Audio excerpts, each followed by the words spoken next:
Le jour de la fête de Toussaint, il drague une femme déjà décédée dans une boîte de nuit à Pointe-Noire sans le savoir et décide d'aller passer la nuit avec elle dans sa maison.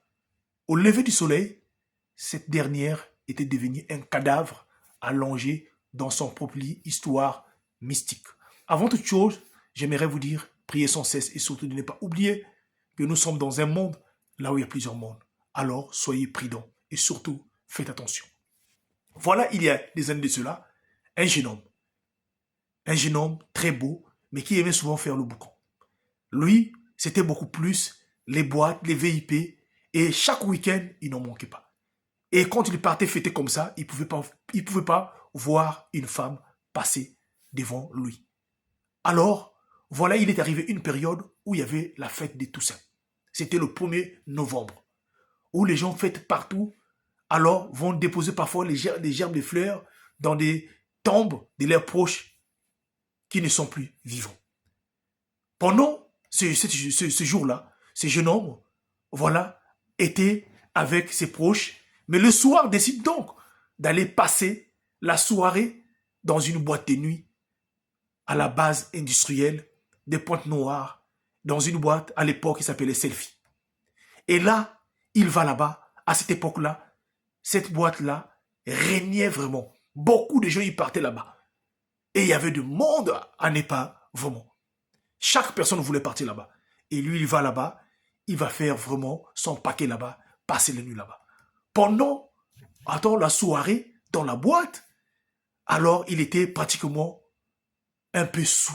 Il décide alors de chercher une femme de joie dans cette nuit-là. Donc une vendeuse de piments.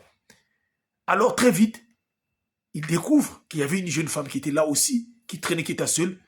Il se rapproche de la jeune femme et voilà, les deux finissent par conclure après avoir passé encore des moments ensemble, boire avec la jeune fille. À la fin, le monsieur décide donc, comme ils se sont convenus avec la jeune fille, d'aller chez lui à la maison pour aller continuer leur moment, leur détente ensemble. Sauf qu'en sortant de la boîte, le jeune homme, accompagné de la jeune fille, sans se rendre compte, voilà, les deux étaient en train de marcher. Ils sont arrivés quelque part où on vendait du poisson, on vendait des choses. Les deux ont acheté de la bouffe. Comme d'habitude, vous le connaissez. Alors, après avoir boire de l'alcool, ils décident donc d'acheter des choses à manger et pour les manger à la maison, les deux. Alors que cette dernière-là, elle venait juste de rencontrer cette dernière-là dans la boîte et ils se sont négociés. Et ils sont arrivés à la maison. Arrivés chez le jeune homme à la maison, dans un quartier qu'on appelle Vouvou, sa Pointe-Noire. Et voilà, le jeune homme rentre dans sa maison. Donc, il vivait dans une cour familiale, là où il y avait ses parents, là où il y avait l'hôtel, sa chambre était dehors. Il rentre avec sa cible qu'il venait d'avoir dans une boîte de nuit. Et voilà, après avoir mangé, les deux décident donc de passer à l'action. Voilà comment les deux vont passer à l'action. Mais sauf que après avoir s'accouplé, passé à l'action, la jeune femme va regarder le monsieur et dire au monsieur, vraiment, on est fatigué, mais nous allons dormir. Mais, s'il te plaît, promets-moi de me réveiller, réveille-moi à 5 heures du matin. Réveille-moi à 5 heures. Pas plus, pas moins. Il ne faut pas que je dépasse 5 heures. Voilà, le monsieur dit, donc, à la jeune dame, il n'y a pas de souci, je veux vraiment te réveiller. Voilà comment la team HPH, les deux, après avoir mougou, se sont endormis, fatigués, avec l'effet de la boisson. Alors, le jeune homme a carrément s'est emporté dans le sommeil. La jeune femme aussi, comme elle était aussi, pratiquement aussi, sous, elle aussi, elle a oublié. Et voilà, jusqu'à ce que les coqs de 6 heures ont commencé à chanter. Et c'est le jeune homme qui s'est réveillé le premier.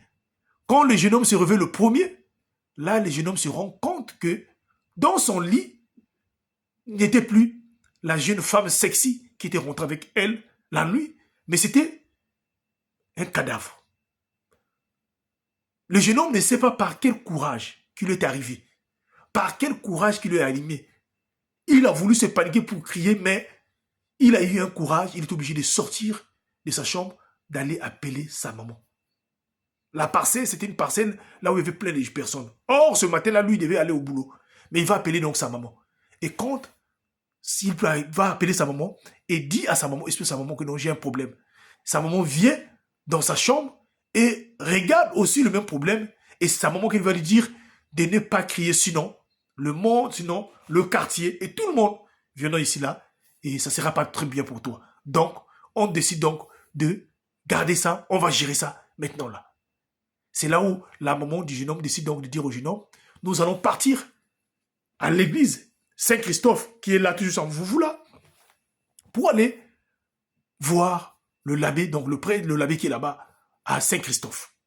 Et les deux se sont dirigés jusqu'à l'église. Arrivés à l'église, vous n'allez pas croire ce que le l'abbé va leur dire.